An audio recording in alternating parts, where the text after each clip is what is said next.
माघ मास मंगलवार व्रत कथा। नमस्कार भाइयों बहनों, जय मां गायत्री। आप सभी का मेरे यूट्यूब चैनल शुभकर्मा ही अष्टो में स्वागत है। आज के इस वीडियो में सुनते हैं माघ मास मंगलवार व्रत की कथा। व्यास जी ने कहा, एक बार नैमिषारण्य तीर्थ में 80,000 मुनि एकत्र होकर पुराणों के ज्ञाता श्री सूत जी से पूछने लगे कि हे महामुने, आपने हमें अनेक पुराणों की कथाएं सुनाई हैं। अब कृपया करके हमें ऐसा व्रत और कथा बताएं जिसके करने से संतान की प्राप्ति हो तथा मनुष्यों के रोग, शोक, अग्नि, सर्व दुख आदि भय दूर हो जाएं। क्योंकि कलयुग में सभी जीवों की आयु बहुत कम है। फिर इस पर उन्हें रोग चिंता के कष्ट लगे रहेंगे तो फिर वह श्री हरि के चरणों में अपना ध्यान कैसे लगा पाएंगे। श्री सूत जी कहने लगे कि हे मुनियों, आपने लोक कल्याण के लिए बहुत ही उत्तम बात पूछी है। एक बार युधिष्ठिर ने भगवान श्री कृष्ण से लोक कल्याण के लिए यही प्रश्न किया था। भगवान श्री कृष्ण और युधिष्ठिर का संवाद तुम्हारे सामने मैं कहता हूँ, सो उसे तुम ध्यानपूर्वक सुनो। एक समय पांडवों की सभा में कृष्ण जी बैठे हुए थे। तब युधिष्ठिर ने भगवान श्री कृष्ण से पूछा कि हे प्रभु, हे गोविंद, आपने मेरे लिए अनेकों कथाएं सुनाई हैं। आज आप कृपा करके ऐसा व्रत या कथा बताएं जिसके करने से मनुष्य के रोग और चिंता, भय जैसी समस्याएं समाप्त हो जाएं और जिनको संतान नहीं है उनको संतान सुख की प्राप्ति हो। हे प्रभु, बिना पुत्र के जीवन व्यर्थ है। पुत्र के बिना मनुष्य नरकगामी होता है। पुत्र के बिना मनुष्य पितृ से छुटकारा नहीं पा सकता और ना ही उसका पुनंग नामक नरक से उद्धार हो सकता है। अतः पुत्रदायक व्रत बताएं। तब भगवान श्री कृष्ण कहने लगे कि हे राजन, मैं एक प्राचीन इतिहास तुम्हें सुनाता हूँ, आप उसे ध्यानपूर्वक सुनो। कुंडलपुर नामक एक नगर था। उसमें नंदा नामक एक ब्राह्मण रहता था। भगवान की कृपा से उसके पास सब कुछ था, फिर भी वह बहुत दुखी रहता था। इसका कारण यह था कि ब्राह्मण की स्त्री सुनंदा के कोई भी संतान नहीं थी। सुनंदा पतिव्रता थी, भक्ति पूर्वक भगवान श्री हनुमान जी की आराधना करती थी। मंगलवार के दिन व्रत करके अंत में भोजन बनाकर हनुमान जी को भोग लगाने के बाद स्वयं भोजन करती थी। एक बार मंगलवार के दिन ब्राह्मणी घर के कार्य की अधिकता के कारण हनुमान जी को भोग लगाना भूल गई, तो इस पर उसे बहुत दुख हुआ। उसने कुछ भी नहीं खाया और अपने मन में प्रण कर लिया कि अब तो अगले मंगलवार को ही हनुमान जी को भोग लगाकर अन्न जल को ग्रहण करूंगी। ब्राह्मणी सुनंदा प्रतिदिन भोजन बनाती, श्रद्धापूर्वक पति को खिलाती, परंतु स्वयं भोजन नहीं करती और मन ही मन हनुमान जी की आराधना करती रही। इसी प्रकार 6 दिन बीत गए और ब्राह्मणी सुनंदा अपने निश्चय के अनुसार भूखी प्यासी निराहार रही। अगले मंगलवार को ब्राह्मणी सुनंदा प्रातः काल ही बेहोश होकर गिर पड़ी। ब्राह्मणी सुनंदा की इस असीम भक्ति भाव से हनुमान जी बहुत प्रसन्न हुए और प्रकट होकर कहने लगे, सुनंदा, मैं तेरी भक्ति से बहुत प्रसन्न हूँ, तू उठकर वरदान मांग ले। सुनंदा अपने आराध्य देव को देखकर आनंदता की अधिकता से विह्वल हो उठी। हनुमान जी के चरणों में गिरकर कहने लगी कि हे प्रभु, मेरी कोई संतान नहीं है, कृपया करके मुझे संतान प्राप्ति का आशीर्वाद दें, आपकी अति कृपा होगी। हनुमान जी कहने लगे, तेरी इच्छा अवश्य पूर्ण होगी। तेरे एक कन्या पैदा होगी, उसके अष्टांग प्रतिदिन सोना दिया करेंगे।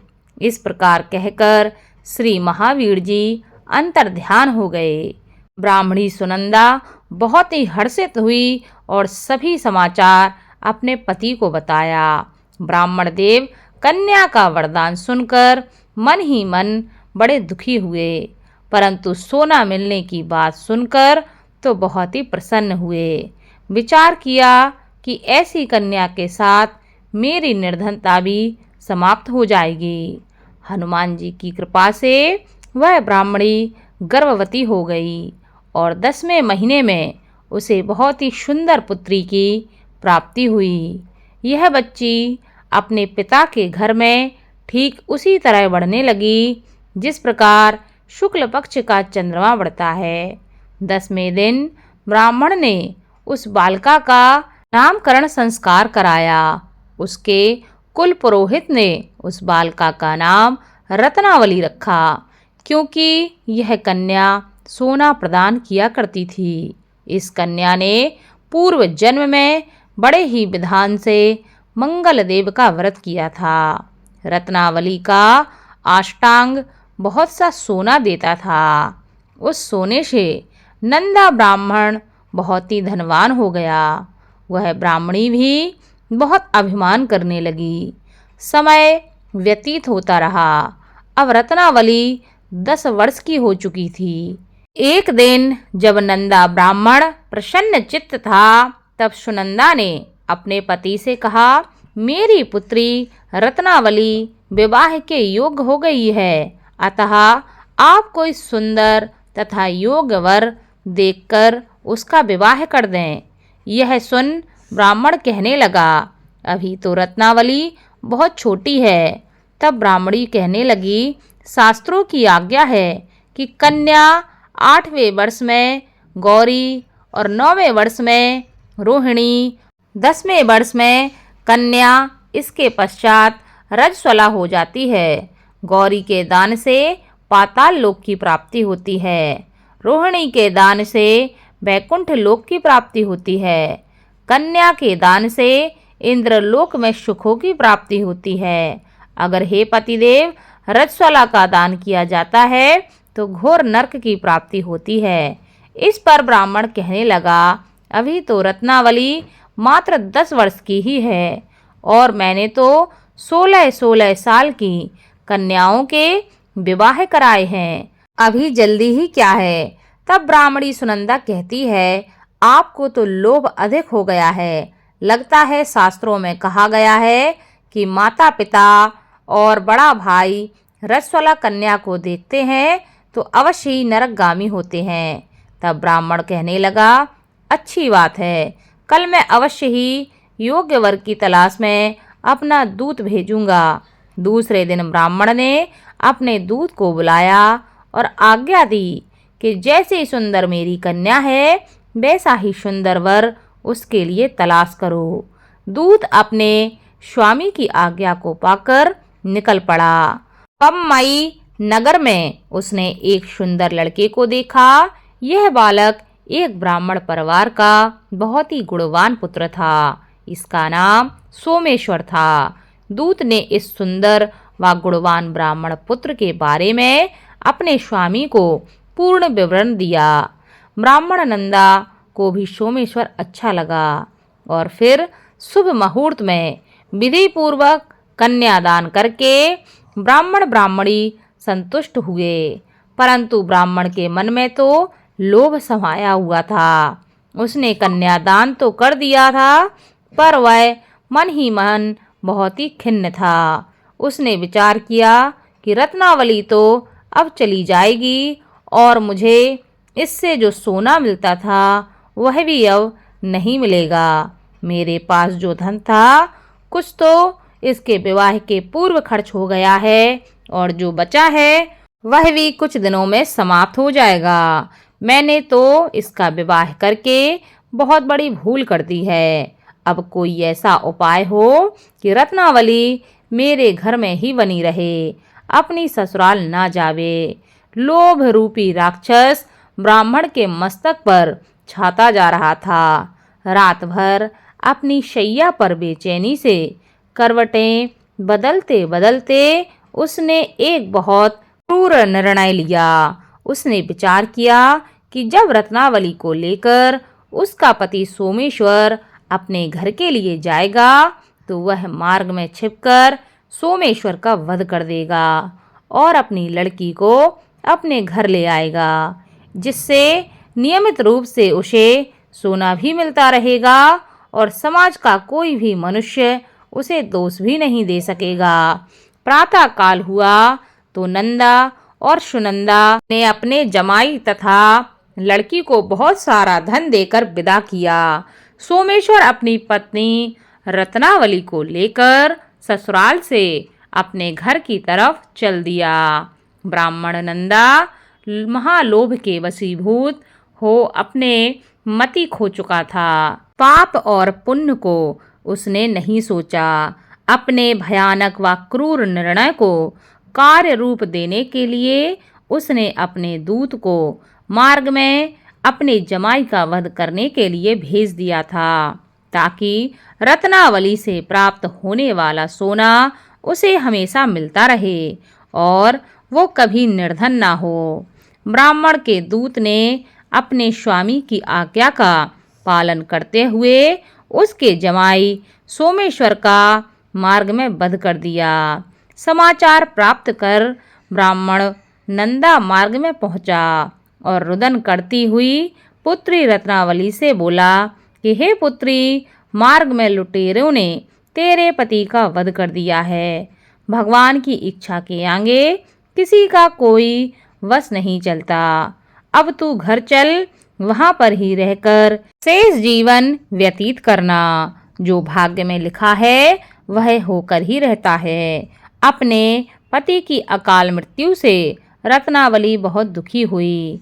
करुण कुर्दन व रुदन करते हुए अपने पिता से कहने लगी कि हे पिताजी, इस संसार में जिस स्त्री का पति नहीं है उसका जीना व्यर्थ है। मैं अपने पति के साथ ही अपने शरीर को जला दूंगी और सती होकर अपने इस जन्म को, माता पिता के नाम को तथा सास ससुर के यश को सार्थक करूंगी।